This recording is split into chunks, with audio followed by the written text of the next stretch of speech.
观众朋友，大家好，欢迎收看1月7日夜新闻，我是嘉豪。今日非常深度时代，头先就来报连载。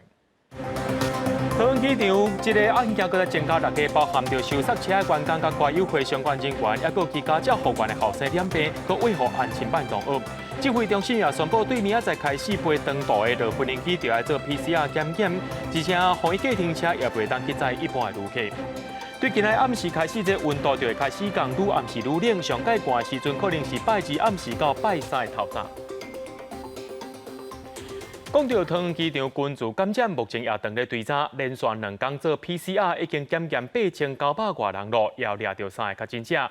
指挥中心也宣布讲，对明仔载开始飞长途的旅客，若准落飞机了后，就要做 PCR 的体检，有阴性才会当入境。另外，也有风声讲，这个中英航空有2名飞这个美国线的机师来确诊咯。指挥中心今仔日也证实这个消息。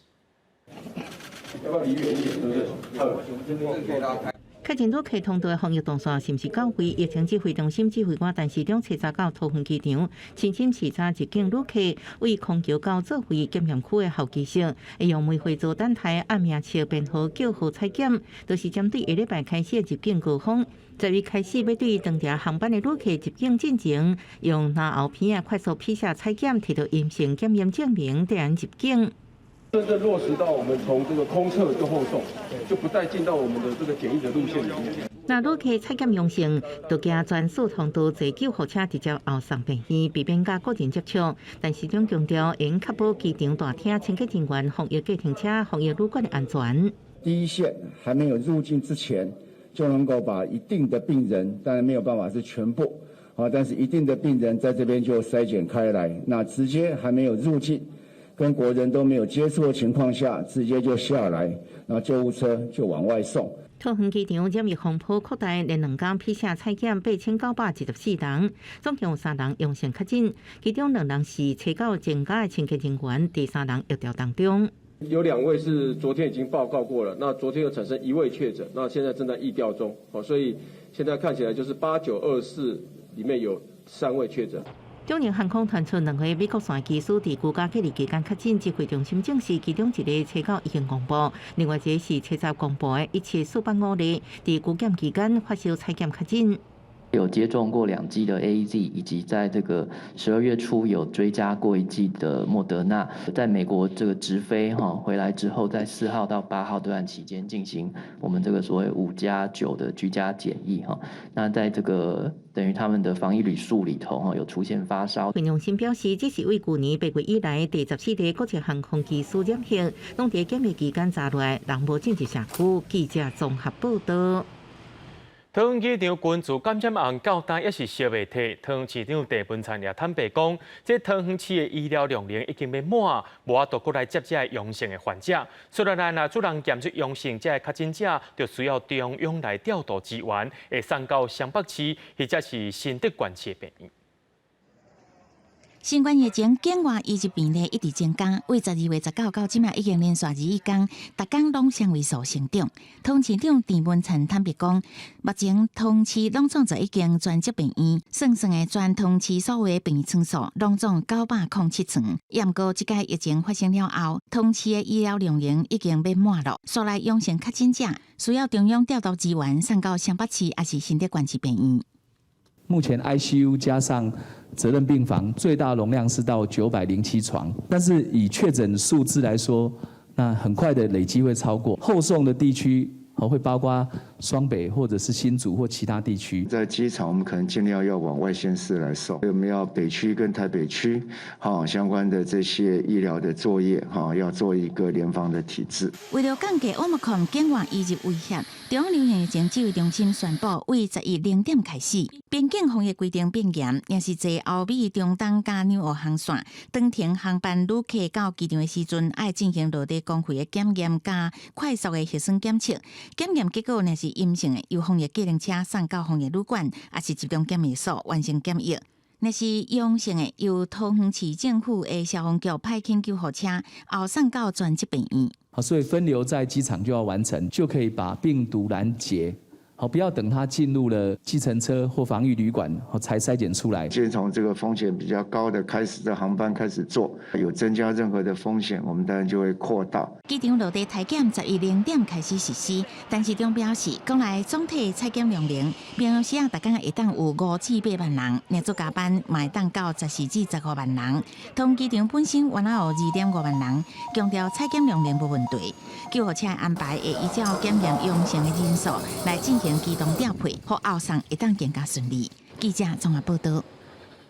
伫咧进前有防疫计程车的司机确诊了后，对今仔开始，上山机场、小港机场的防疫计程车也爱亲像桃园机场同款，只要是防疫计程车，就袂当去载一般旅客。这个政策会施行到23为止。为着卖互防疫车队司机乱载人客，会补贴因一天一台车3500块。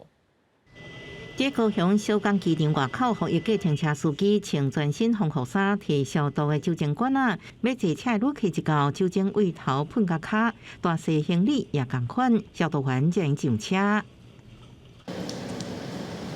小港机场183台防疫计程车主要在台南、高雄、甲屏东国际线入境旅客，毋过国际航班甲桃园机场比载客有限，部分司机做完清消了后，会伫外口排班。载一般旅客，毋过为7日开始，中央要求防疫计程车禁止载一般客，一直到1月23。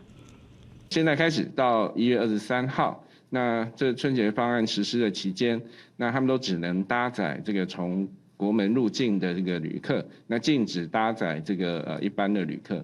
那如果违反这样的一个规则的话，那就会解约。上山机场344台防疫计程车共款载完入境旅客免搁载一般民众，避免影响生活，逐工补助3500。补助还没有啊，现在只是说而已啊。你要有补助，要真正实施了，那才是补助了，不然在这边一天跑个1、2班，限制我们在外客，很像是太不合理了啦。这样就对其他乘客比较有保障吧。那对你们呢？对我们也可以啦，不然政府都这么规定了，我们也没办法。疫情指挥中心也去上山机场视察防疫动线，除了防疫计程车司机爱注满2剂疫苗，车顶也会加装隔板，搭 A3 大细防疫计程车识别大线，提供民众辨识，避免误坐。记者综合报道。本土疫情继续伫咧逼，国内今仔日增加6个本土病例，要26个带病入境。讲到这6个本土病例是对受塞车员工甲挂友会团开的，这个案17473塞车员工传染予伊的后生，后生搁再传染予安亲班的同学。挂友会部分伫今仔日要增加1个病例出来。目前桃园机场相关案例到达已经有29个人感染了。另外，指挥中心也讲，昨确诊的这个也是2岁囡仔是感染到 Omicron 变种病毒，是目前咱国内上界细汉的 Omicron 本土病例。桃园机场群组继续拓开，指挥中心宣布70个增加6例本土病例。这6例分做挂友会甲机场塞车2条传播链。其中挂友会新增加确诊的是17487例、17369例，共大亲人。77出现小可无事是70确诊是替代20。机场的清洁人员的17239传到歌友会，歌友会有3名，那3名里面，其中1位大概是姐姐，那有她的家人17487。机场塞车传播链增加5人确诊，包含增加2个塞车工作人员17503、17506，要加17473强制交通工具通勤。社交确诊的机务员17472例，囡仔17504例也确诊，CT 达18。社交捌出现头壳痛，后生安亲班动物17505也受感染，不过无症状。机务员的朋友17507也伫采检了后确诊。507，它是有到472的这个家中大概在里头做了大概半个小时左右，有一个大概时间也不算长也不算短的一个停留。从整个这个关联图来看的话，当然目前还是猜测，就是说是由504这边因为相关的个案比较能够连到他来，所以是由504这边在安亲班里面传给505这样的机会比较大。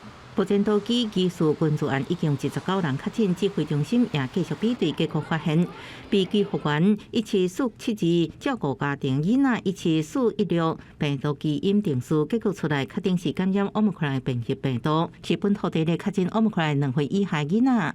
从17230这边有9个哈，它的基因定序是非常的相似。那17240是已知不相似。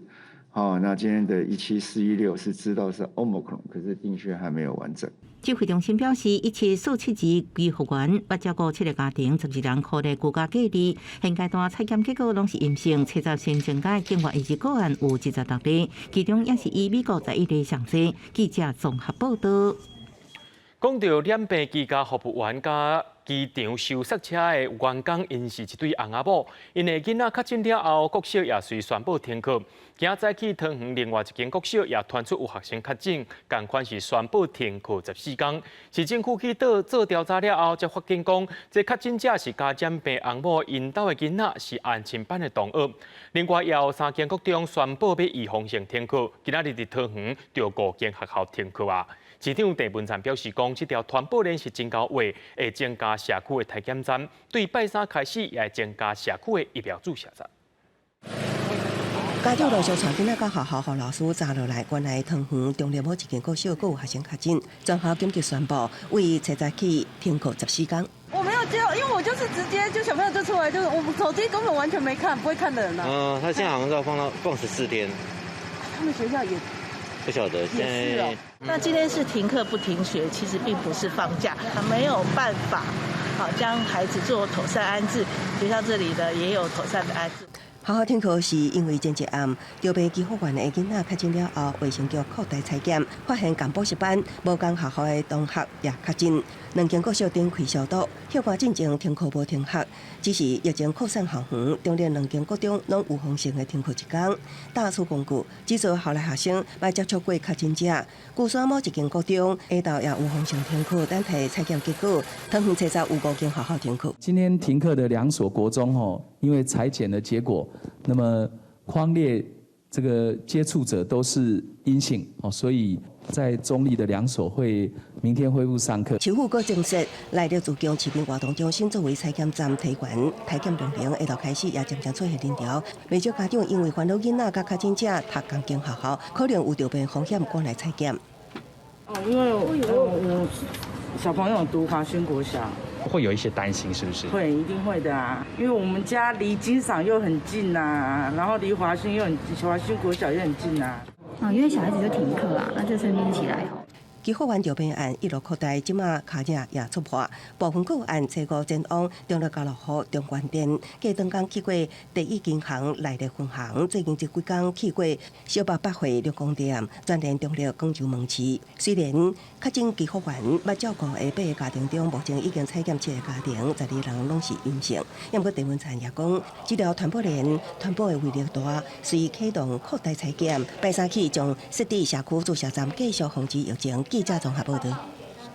桃园机场疫情也影响到民众去注疫苗的心态，真侪人拢赶紧要去注第3档疫苗。亲像嘉义县就开3个大型的疫苗注射站，头一天注第3档的人就要到1万人。另外，高雄大东艺文中心大型注射站开放5000个名额，后来民众登记。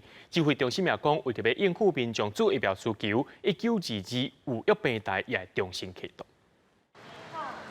准讲是礼拜一上班日，设伫高雄大东艺文中心的大型注射站，民众来来去去无停过，大家拢是为着第3剂疫苗来。Omicron 感觉好像越来越发烧了，所以还是会担心，所以今天就赶快带妈妈过来这样。高雄为7九开始，逐天提供4000人医药。头一天除了医药加现场登记的民众，拢总注4214人，相当踊跃。也因为安尼，为7早开始，医药系统增加到5000人，是以莫德纳为主，同时阁加开一线，予无医药的民众。另外，各级医疗院所也提供无同疫苗，予民众通选。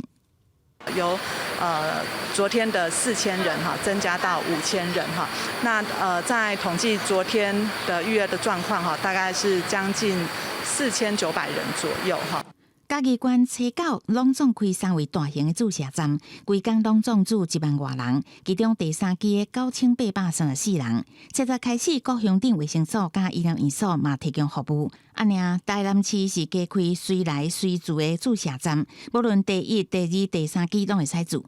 台中文心森林公园注射站人有较少，因为真侪民众发现是注 BNT 甲前一天注莫德纳无共，直接离开。不过也是有民众感觉会当住就好。第3剂很多人是打进去是打不通的，所以就变成说，感觉政府太仓促了。地方卫生局的量都有超过100万的量在。好，那我们这次在18号之前，我们也会分3批的，把大量的量都送下去。有基层诊所是反映疫苗无够，但市中呼吁赶紧向各地卫生局来反映。同时，各强调疫苗剂量有够。行政院长苏贞昌也指示1922医药系统重新上线。指挥中心表示，尽量赶伫这礼拜中开，未来第3期注射记录也当透过健保快易通的 App 来查询。记者综合报道。过年特别到啊，而且桃园机场当咧严重。新北市长侯友宜和台南市长黄伟哲今仔日也去视察大卖场甲传统市场，加强防疫措施。台北市长郭文哲也宣布讲，若准台北市一礼拜内出现10个传播感染源的病例，这餐厅就袂当伫咧内面用餐。也讲这桃园的疫情若准失控，伫台北有200个病例，就会重新启动防疫专责旅馆。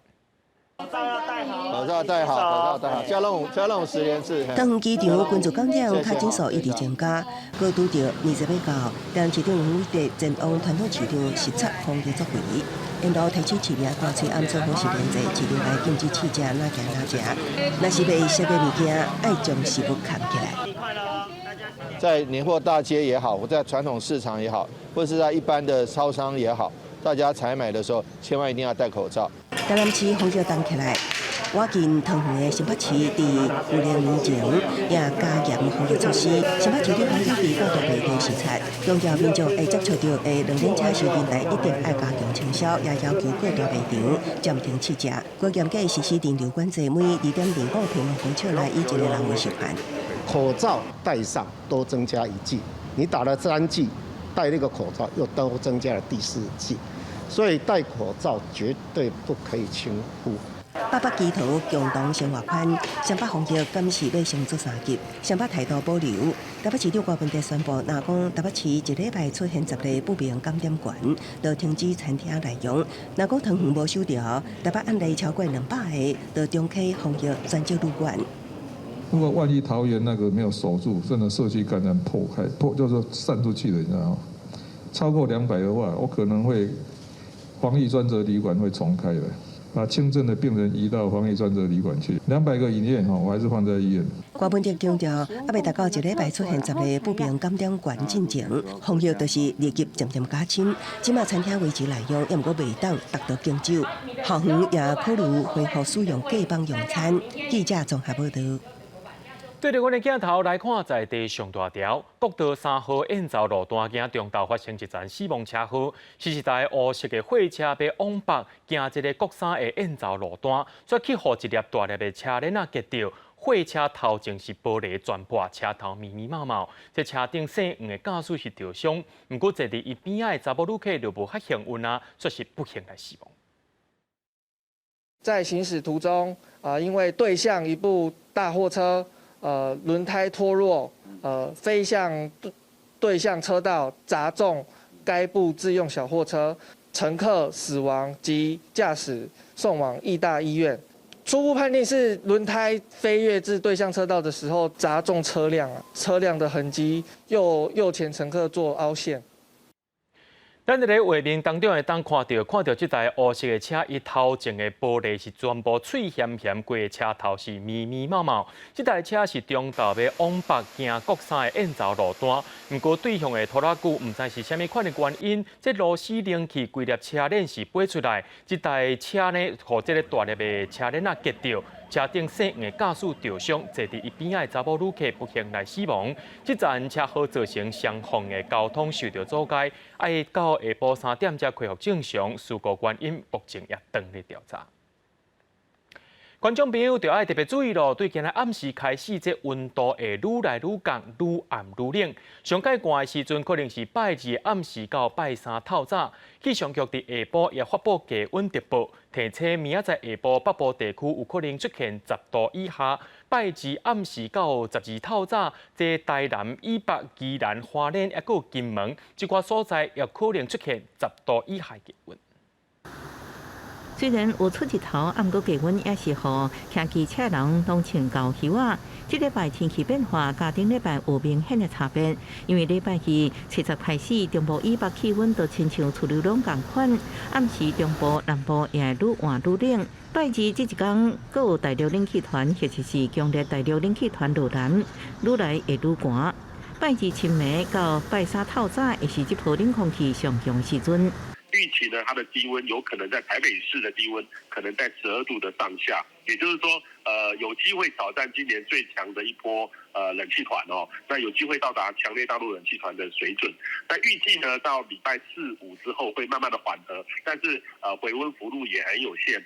拜一暗时到拜二，北部、东北部拢有局部性落雨，另外中南部地区也有一寡零散的落雨。拜三开始水汽才慢慢减少，冷空气强度也小可减弱。啊，不过拜三到拜五这段时间气温回升无大，也是要注意保暖。虽然持续受到冷气团的影响，不过形态上会转为比较干冷的状况。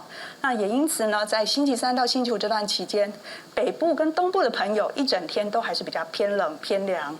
至于中部、南部的朋友，大概就是夜晚跟清晨的时候气温比较低，白天气温会回升，所以日夜温差的幅度比较大。过礼拜气温拢是凉凉冷冷，拜二北部2500公尺以上的悬山，甲中部3000公尺以上的悬山，那水汽甲气温适合，都有机会落雪。一直到拜六、拜二，冷气团才小可减弱，气温慢慢回转来。记者综合报道。台中市第2选区的立委补选，中国国民党的颜宽恒又搁在宣誓啊！真侪支持者拢认为讲，这是党主席朱立伦的问题。朱立伦消息一天过后，今仔日出来讲会甲责任打落来。要拿2004年颜宽恒敢会继续来选举呢？伊本人表示讲，只要乡亲有需要，伊拢会继续服务。谢谢哈，谢谢咱家乡亲士官。中二选区补选结束，再一次败选的颜宽恒，透早伫国民党立委江启臣陪伴开始写票，一手向民众致意，是不是会再见2024？话中无讲正白。只要乡亲有需要，我们随时都在，我们会继续努力。一个月来，国民党为公投到中二选区连续失利，初到开票迄暗，党主席朱立伦并无出面，引起党内检讨声音。再加上选举前国民党的态度无真积极，未少支持者不满，败选结果要求朱立伦负责的声音真多。70早起，伫台南天佑宫出现的朱立伦强调会负起责任。任何的失败或责难，我们一肩扛起。但是我们对于民主的制衡的道路，我们绝不终止，继续努力。我作为党员，我作为党籍的立委，党的成功失败，我们都荣辱与共。说要抓战犯啊，说要朱立伦下台了，我不认为我认为。胜败兵家常事了。民进党专列组讲林静怡看颜宽恒会党来助选，好亲像一个努力的空间。尤其台中市长卢秀燕一直离正远，选情之也早总算徛台，互人质疑护选上慢。我是一个民主的这个奉行者哈，所以只要经过民选，人民做了决定，所以尊重民意，尊重选举的结果。眼甲在地努力真侪年，这届补选摕到80912票，学者曲调雄是认为基本盘无震动，颠倒林静怡领先将近8000票，推出偏绿的选民，学者点出国民党的问题。他的支持率始终是在20到20多一点这样的左右在徘徊哈。很关键的一个因素就是他没有新的支持者的产生，而旧的支持者呢逐渐在老化。所以就造成他逐渐的萎缩。国民党中二补选失利，要安怎伫年底的2022县市长选举下卡赢面？对百年大党来讲，这条路充满艰难甲挑战。记者综合报道。伫咧昨暗台中的第2选区立委补选是民进党的林静怡选调，中正万华区的立委林昌泽也无去互罢免。民进党伫今仔日就举行选对会，要讨论年底的选举安排。有学者认为，讲民进党的优势是比4年前更较有民众甲因支持，不过要安怎甲国民党的地方势力拍败，这是一个正重要问题。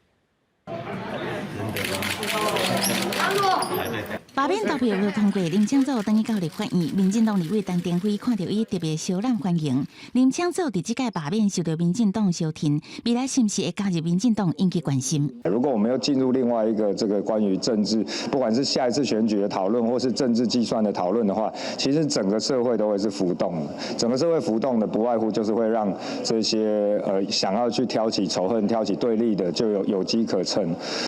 马天林昌祖赢，民进党林静怡摕到台中市第2选区立委的补选席处，再加上顶个月4项公投专线，身兼民进党主席的总统蔡英文切实调集民进党选对会，包括副总统赖清德、行政院长苏贞昌等人参加，比照年底的选举布局。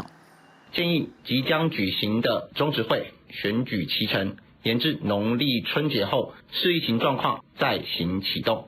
面对年底伫遐市甲县市长选举，党内一定上紧过年后第一批提名，包括高雄市长陈其迈、台南市长黄伟田、嘉义县长洪忠良等。学者分析，虽然民进党目前政党支持度较悬，不过国民党现任县市长普遍满意度悬，再加上国民党有地方组织的优势，民进党也是爱步步细致。虽然我们看到这几场选举让民进党带起了全国的风向，可是这样的全国风向足不足以打倒这个地方上的这个原本国民党的既有的这些候选人的实力，这是他的隐忧。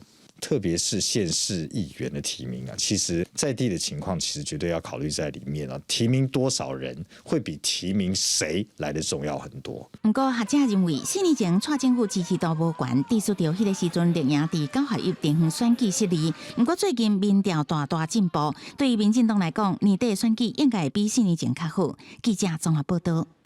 讲到这Omicron真高位，欧洲国家拢开始伫咧管制，不过所有民众不满上街头抗议，亲像比利时和丹麦拢有几多千人去抗议，讲因的自由权去互绑架。另外，花旗集团也开始强制美国的员工就要注疫苗，若准唔食，就甲因洗头咯。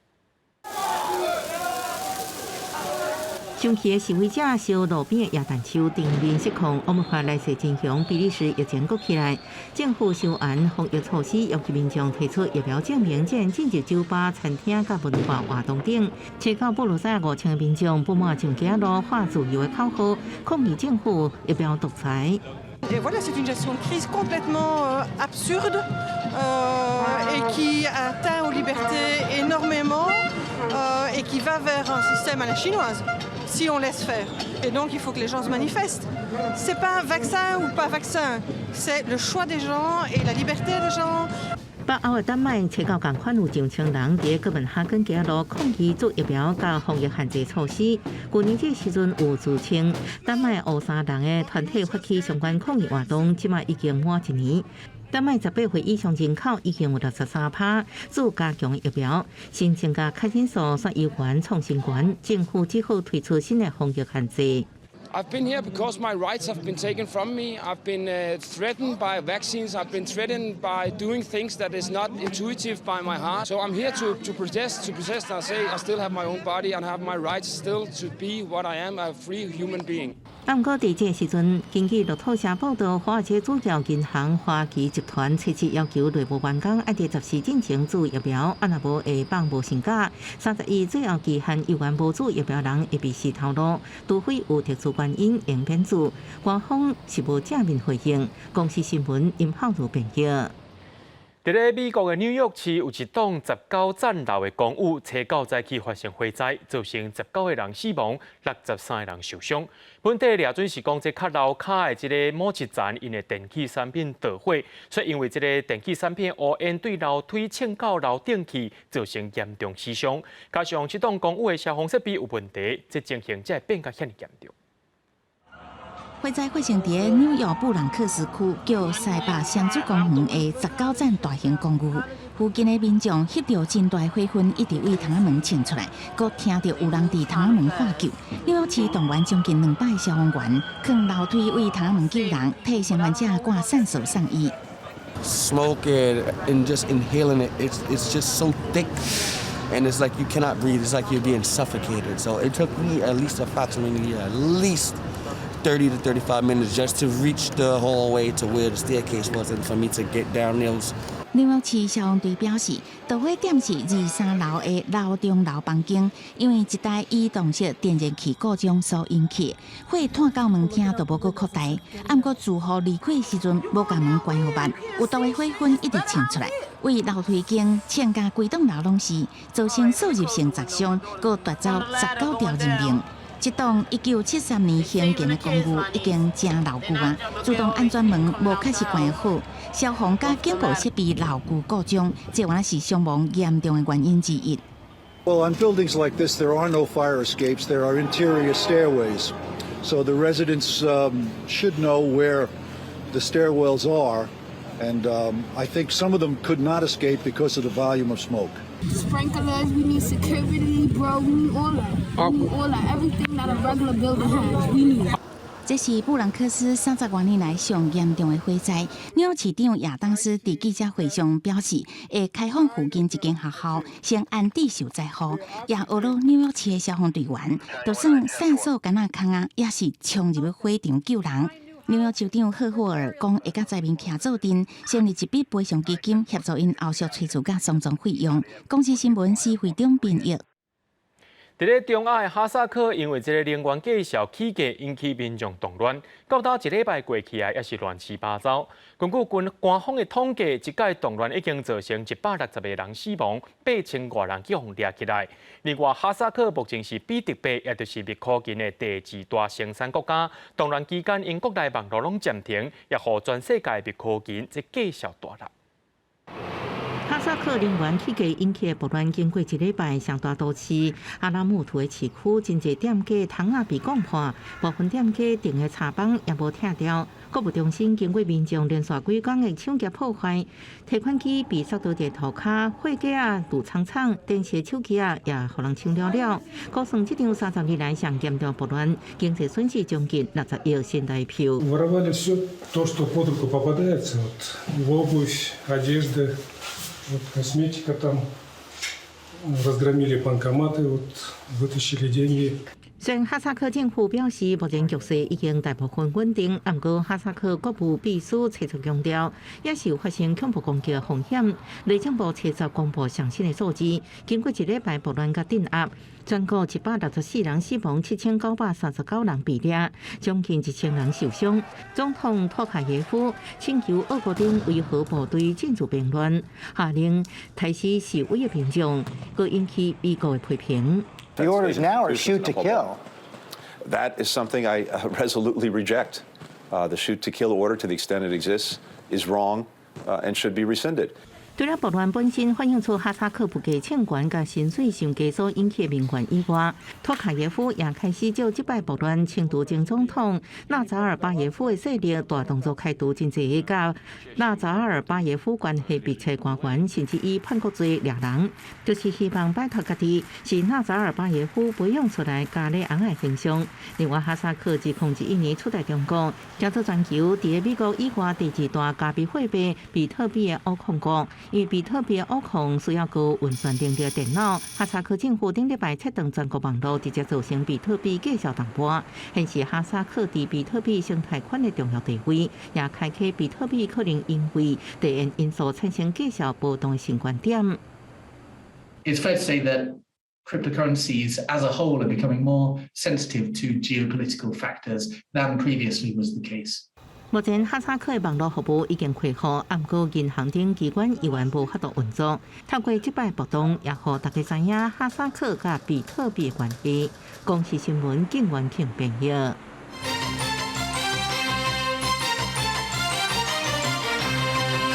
过年特别到啊，最近2个月来查到3件对泰国来的国际包裹内面有爆制品，而且验出非洲猪剂，引起行政院长苏贞昌的重视。今仔早起，伊亲身去到迄个所在视察国际邮包的一个检疫作业，也要求相关单位就要追究这个收件者相关责任。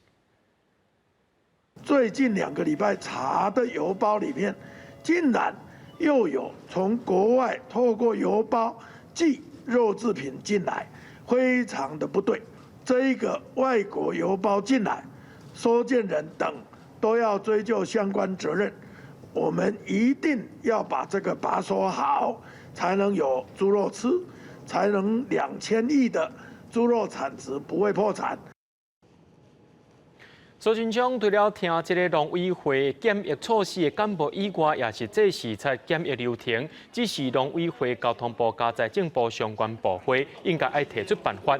除了继续来加强宣导以外，针对违反规定者，也要加重处罚，追究相关责任。各单位也拢要互相指接，确保这病毒袂入来，保护台湾地的安全甲民众健康。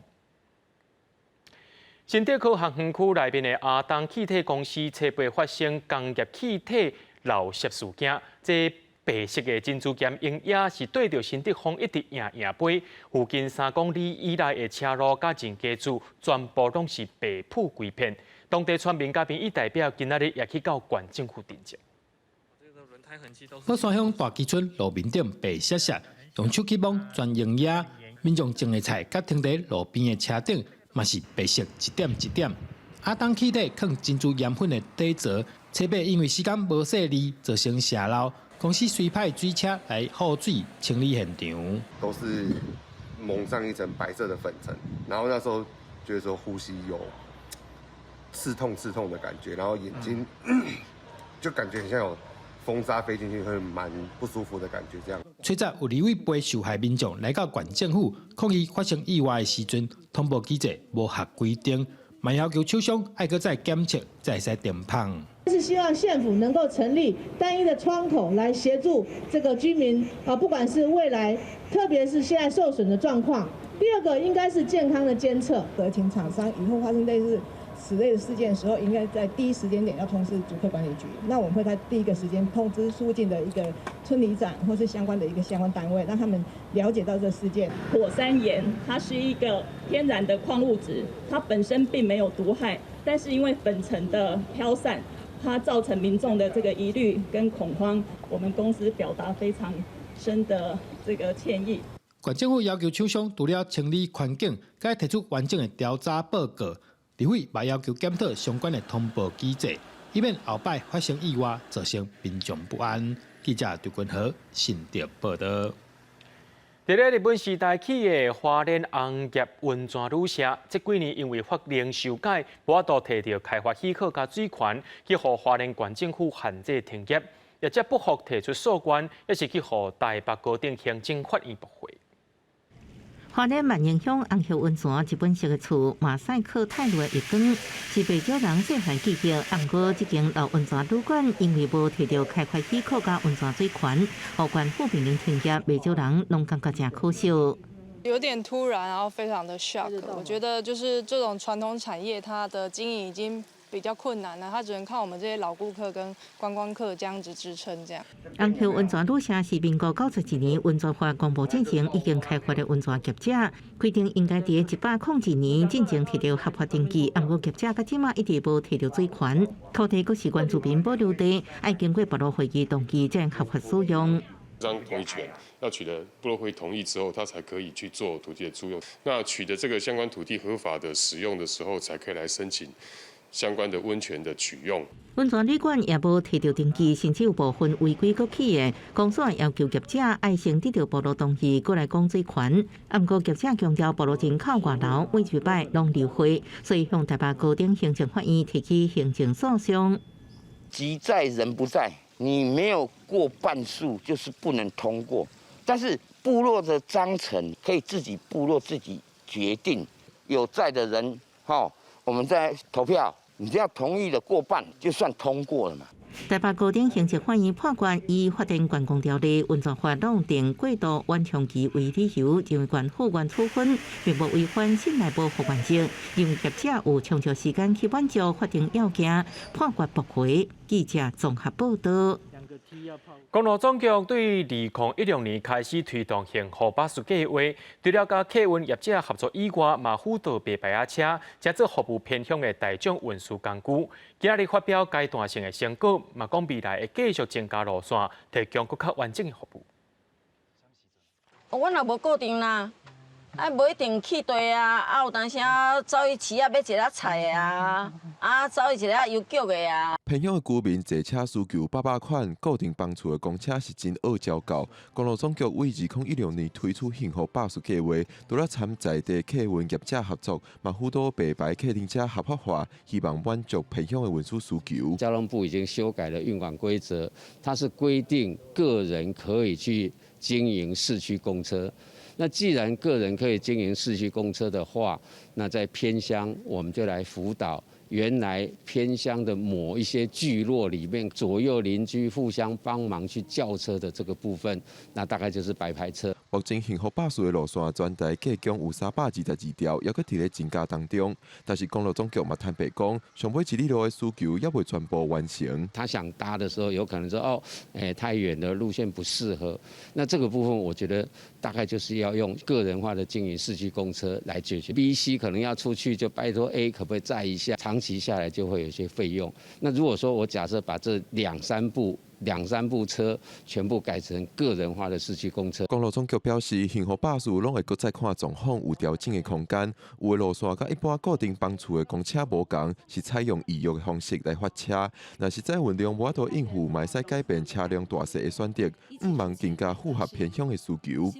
记者郭美长随台北报道。伫咧嘉义水上溪东公园后山引过草啊是发正悬，不过嘉义县政府对去年开始利用社区规划署的训练课程，配合当地环境做实际操作。最近一个课程结业因利用当地山野树起一间树仔厝，替公园做大改造，变甲是真迷人。有树仔厝当背，边个会当生储草包。这座公园透过36位社区规划署的打造，成做嘉义县第一座社区型的共融公园。我们所有的主题就环绕着这些林木去做发展跟设计，包括说那个林下的一些平衡木的游具，还有树屋啊，还有一些草坡。其实这样的一个设计，全部是来自于这个环境本身的一个特质。溪东公园的后山边有真侪树仔。伫遮是实务操作课程本的36位社区规划师，利用原地的环境设置新的设施，而且佫利用山野树起一间树仔厝，增加公园的特色。已经其实闲置的一个空间，那我们透过社规师跟在地的社区志工伙伴，那大家一起整理，那重新规划。那特别是我们这次有跟树屋协会来合作，那也打造了嘉义地区第一座的树屋。规划这个公园的36位社区规划师，为去年8月开始训练，最后用这个公园展现成果。县政府嘛颁发各类证书，希望未来因会当替更较侪社区提供地方创新的力量。记者林慧婷嘉义报道。屏东县政府甲有100年以上历史的潮州中心营区改造是老大人的日照中心，或做潮好省幸福村。伫遐有设计真侪运动，也有教主持课程，也有一寡福建的器材，带观众朋友做回来看。来，双手举光管，来个手扛来得啊，扛来。是大队老师的口号在做运动，有人在跳健康操，有人在行动训练。这是由屏东潮州500年历史的中心营区所改造的幸福村，内底有真侪款的健身器材，提供65岁以上的时代做团体运动。佮有走卡，请专业的总铺师来甲学员主教，或日照中心的老大人驾到。经过2年多的筹设，在废弃的园区里面把它整建修建，健康者可以在那边学习，做一个熟龄的一个交友区。那这边亚健康者，它是一个潮州的日照中心，未来可以收纳30个这个长者。幸福村当中，佮有设复古的资源中心，有修理、回收旧复古的服务。民众嘛会当伫咧现场试用，何看拄到楼梯固定的时阵是要安怎处理？更多的这个再生的这个辅具，它可以做一个展示以外，它也可以作为一个再生的功能。那新的辅具也可以让大家来体验，让大家呢可以试用。屏东县府希望利用幸福村，提供各种身体状况的长辈一个活动的空间，会当运动，嘛会当得到生活的帮衬，甚至会当互相照顾。记者综合报道。天天24点，1分1秒拢袂走闪。今日要带观众朋友来看的是，伫咧去年摕到广播金钟奖特殊贡献奖的郑文琪。伊对18岁开始伫咧电台做节目，到今已经40多年咯。伊替广播界和台语歌改出真侪册做记录，也希望讲台语歌会当一直传唱落去。咱做伙来看郑文琪的人生故事。广播继续听落去。摕到2021年广播金钟贡献奖的郑文琪，伫电台服务超过40档。文琪上通人知的电台节目是歌友世界的空中情书俱乐部、甲爱情青阳灯，佮有电视节目《天天24点》。后来伊访问300多位广播界人士，整理出册。各位亲爱的听众朋友，大家好！伫咧真诚恳为大家服务。早期我所主持的一个节目，叫做《爱情青阳灯》。毋过，其实伊即马还伫咧产业界拍拼，一心一意推动台语歌，佮想出真特别的方式来消解歌曲。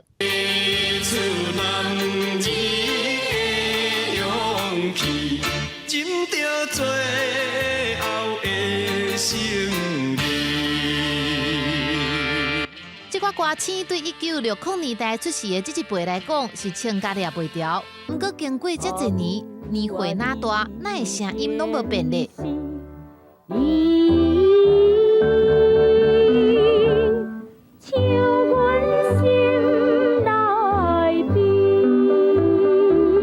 这是郑文琪想出的对嘴方式，以后请原唱来现场录影，甲伊收藏的这条歌上原始的版本放出来，透过对嘴唱歌的方式，那互观众看到原唱者即卖的模样，也通听到头一版的录音。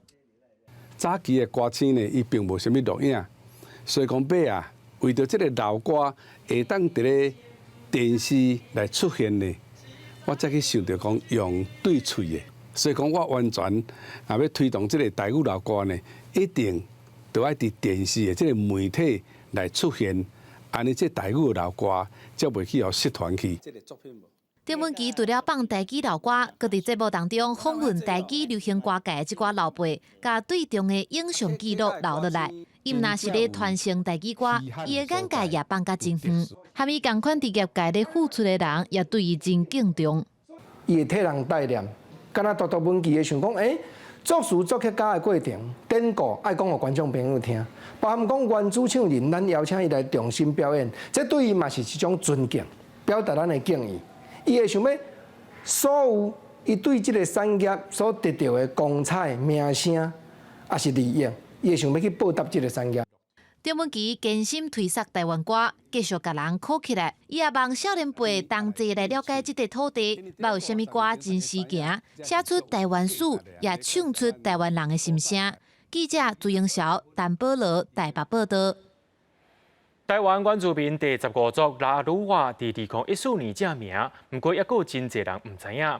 文藻外语大学有3个学生开笔到2年的时间，翕一支我是第15族的底片，即马嘛已经对外发表啊。因希望讲这支毕业影片会当互更较侪人了解到拉鲁瓦的文化甲目前的处境。台湾原住民拉鲁瓦族主要是住伫高雄桃园区，遐个风景真水，因遮400多人有家己的语言甲文化，就是信辈节。这支我是15族的影片，才短短30分钟。不过制作的文藻外语大学传播艺术系3个学生，是开码2年的时间，骑机车就山采访记录，嘛是因的毕业作品。头一摆要去翕一个新闻，翕一个吊桥，迄阵阮就是想讲，要去采访内底的居民安尼。入去的时阵想讲，哪会遮有拉鲁瓦族？阮之前拢唔知影。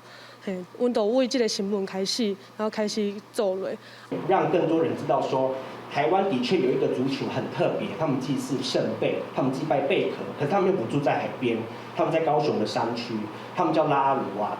拉鲁瓦族是伫2014年正名，因对朝族脱离了后，家在有一群少年人想要把因的语言甲文化找回来。因为因人数足少的，长辈要安怎传承因的记忆啊、因的文化给青年是一个问题。所以，阮伫这个影片内底嘛是一直在讲，因要安怎传承。拉鲁瓦族的少年人嘛出席学生的影片发表会，因讲这支影片唔但互人知影拉鲁瓦，嘛互因了解家己是啥人，会当替文化传承出力。记者陈嘉文、赖伟做高雄报道。明仔载天气是好也是歹，做伙来看预报，恁就知。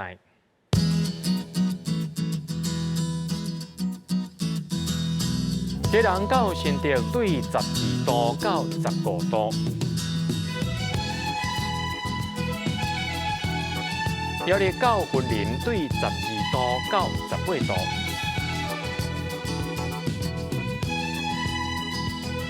嘉义到屏东对15度到25度，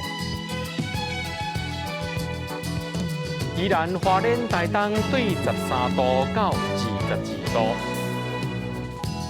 平湖金门马祖对10度到18度，还有未来3天气象。